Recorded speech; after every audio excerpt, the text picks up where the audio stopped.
So, patapos at ako ng aking jogging.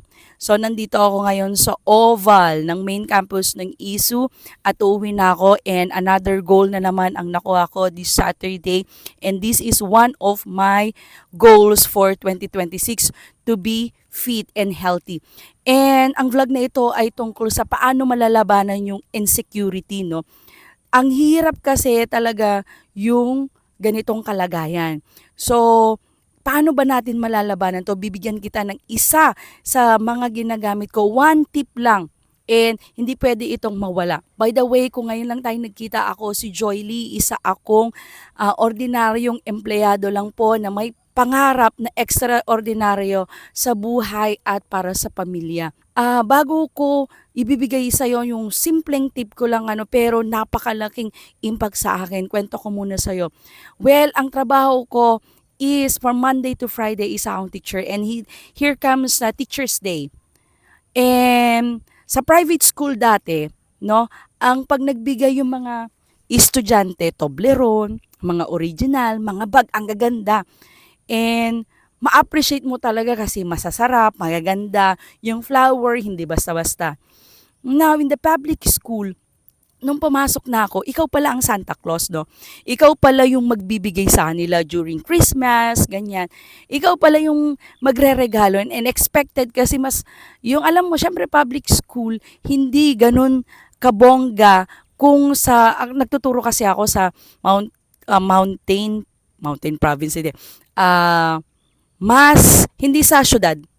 30 minutes away from my work, Tapos, si ang mangyayari yan, Teacher's Day, ang ibibigay lang sa akin ng mga bata is fruits. Aside from that, hindi talaga pag minsan hindi pa fruits bibigay lang sila ng simple. Yung hindi na sila mag-spend. Card. Yung card na yon simple lang na coupon ban. But that day is I appreciated it so much. Why? Kasi ang nagbigay sa akin, hindi yung mga estudyante ko. Bagyo kasi, kindergarten yung mga yon. So, hindi sila pumasok. So, I appreciated it. It's not because of the cards. It is because naalala nila ako in simpleng card, na-appreciate ko yon na sabi ko, naiyak pa nga ako Sabi ko, hindi dahil sa yung card, hindi ganun kaganda, hindi ka ganun ka-colorful. But, the students are grade 4 na, yung mga iba hindi ko pa estudyante, pero binigyan nila ako ng cards at syempre yakap. And I am very grateful. Tapos nakausap ko yung ibang teacher, sabi na, sabi nung isang kaibigan kong teacher, anong natanggap mo? Cards ka ako. Tapos flower na bougainvillea.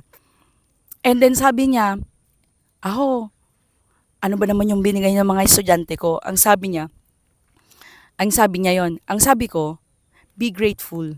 Kasi hindi mo ma-appreciate yung mga ganda yan. Salamat ka nga, binigyan ka nga. Kasi siya dito sa Patag siya nagtuturo Sabi ko, pasalamat ka, binigyan ka ng Toblerone. Ang sarap ng chocolate na yan. Pero sa akin, hindi ako binigyan. Kailangan kong bilihin yan. Iba kasi pagbigay din Kasi parang may love, may nag-aalala sa'yo. Pero pasalamat ka na lang. And that time, everything na darating sa akin, gusto ko man o hindi, is na parang, di ba, meron yung gusto mo at saka ayaw.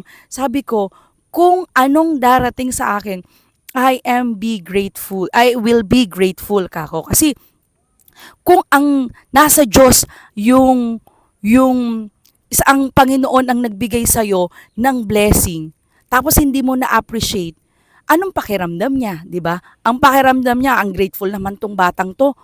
Pag sa susunod, hindi ko na siya bibigyan. So, ibig sabihin, nai-impede yung blessing. So, yun yung number 1 tip ko sa inyo, be grateful in what you have. Kung anong meron ka, sasakyan mo ay mas maliit kaysa sasakyan ng iba. Be grateful kasi dinadala ka niyan sa trabaho mo, mula sa bahay niyo papunta sa trabaho mo, and you are safe. Be grateful na may bahay ka ngayon na kahit hindi malaki is meron ka. Pero, pag susumikapan mo ngayon na magtrabaho ng araw-araw at mag-goal setting ka pa na, Lord, tasalamat po ito, pag-iibayuhan ko pa na magtrabaho pa para mas sa susunod, ito naman yung goals ko. And sasabihin sa'yo ni Lord, sige, sabi niya, nasa Diyos ang awa, nasa tao ang gawa. 'Di ba? So, yon lang.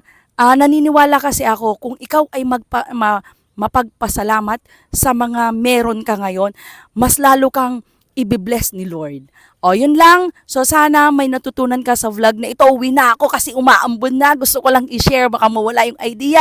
See you on my next vlog. Don't forget to like, share, and subscribe. See you po. Bye-bye!